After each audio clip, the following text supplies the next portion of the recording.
Hello and welcome to another exciting, possibly, edition of Interesting Stuff. Today we will be diving into the world of water. So we all know that the first thing that is vital for life is water. Did you know that? Of course you did. Of course you did. When planet Earth first formed, it was dry, like some kind of asteroid, and there was no water or moisture anywhere. So, where did it all come from? Did God bring it in his rucksack? Was it aliens? Do we even know at all? Well, over the past 4.6 billion years, there have been many opportunities for water to arrive or to be produced on Earth. For many years, it was believed that all the water that now forms our oceans was brought by ice-bearing comets, as the chemical signature of water in the oceans seemed to match that of all known comets. Sounds reasonable, doesn't it? But wait, modern day studies now refute this. The most recent is an analysis of the comet Hale-Bopp. That's a bit of a silly name, which was found to have much more heavy hydrogen than is found in the water on Earth, thus making it unlikely that all our water came from comets alone. But at least some of it definitely did. Yeah, we just don't know. There are some things that we just don't know. And there are some things that we just don't know that we just don't know as well. Follow me? Maybe somebody just left a tap running somewhere. Maybe that was it. Anyway, something to think about. Oceans are salty, you might have noticed, because the water that fills them up comes from rivers. As this water travels down to the sea, it picks up small amounts of salt from the riverbeds, which it then carries along with it.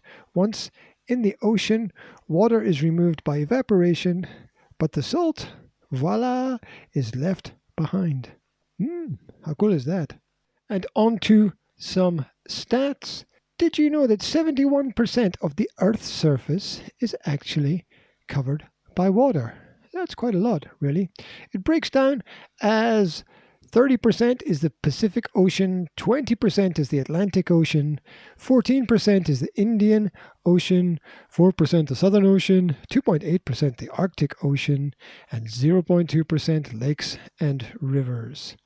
The rest of the Earth's surface, 29%, is covered by land. And so the water we do have is always in flow. And we call this system the water cycle.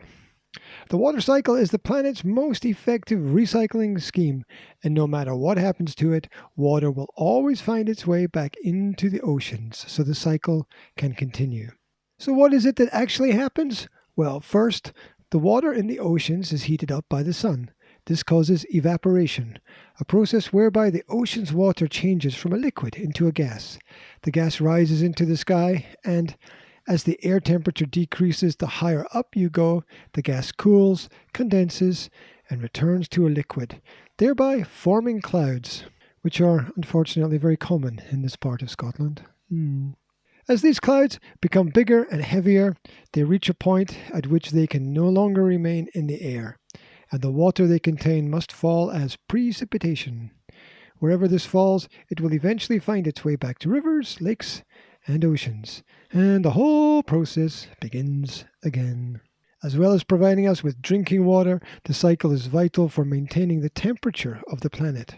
As water evaporates and rises from oceans, it takes heat away from the Earth's surface and regulates the atmosphere of the planet, much in the same way as sweating keeps the body cool.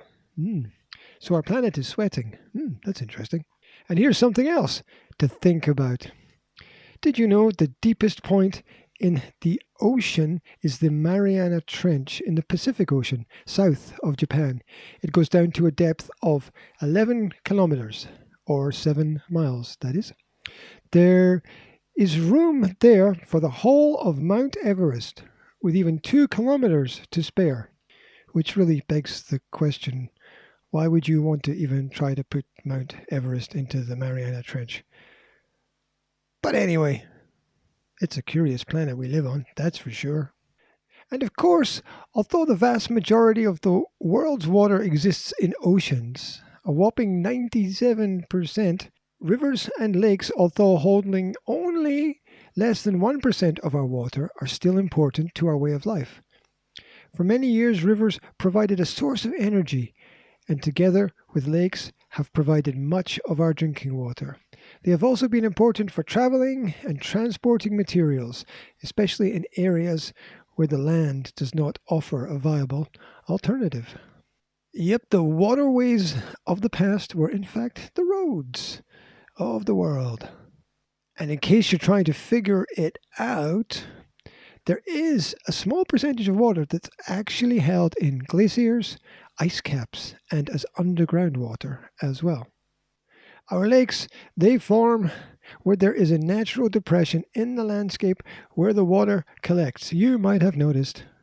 Be weird if it was somewhere else, I suppose. And rivers form when, due to the landscape, the water from lakes, springs, and small tributaries finds a common route down to the sea, another river, or another lake. And a few facts about the world's rivers. The longest rivers in the world are, number 1, the Nile, which is 4,135 miles. Number 2 is the Amazon, which is 3,980 miles. Number 3 is the Changjing, that's in China, that's 3,917 miles. And number 4 is the Mississippi, Missouri, which is 3,870 miles. It's a long way to go from one end to the other of those rivers, that's for sure. But some people have done it. Quite amazing to realize that. Maybe you could do it too. Oh well, who knows? The future, well, that's up to you. And finally, the world's largest lakes. Do you know what they are? Pause to think for a second. Do you know? Maybe not. Number 1 is Michigan in the United States.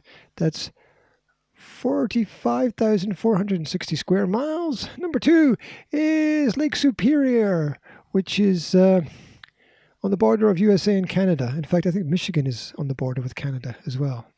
Have to fact check myself. Anyway, Superior between Canada and the USA is 31,738 square miles. It's big. And in third place, we've got Lake Victoria, which is between Uganda, Kenya, and Tanzania, out in Africa, and that's 26,828 square miles across. And somebody has measured all of them as well. Isn't it fascinating what scientists do? And so now you know as much as me. In fact, you probably actually know more than me because my brain is quite small. But putting that to one side, what is true is that we live on a water-based planet. In fact, we need to. Without it, we would die. And that would be bad. Can you imagine? No more us. No more interesting stuff either then. Wow. Anyway, I hope this was interesting. At least a little bit, maybe, for you. And as always, I will add a few questions under the video to check your comprehension, knowledge, understanding, and memory. And if there's something else that you would like me to focus on or look at, drop me a line and I'll try to include it. That's it for today. And wherever you are, whatever you're doing, I hope you're having a wonderful time. Take care. Speak to you soon. Have a good one.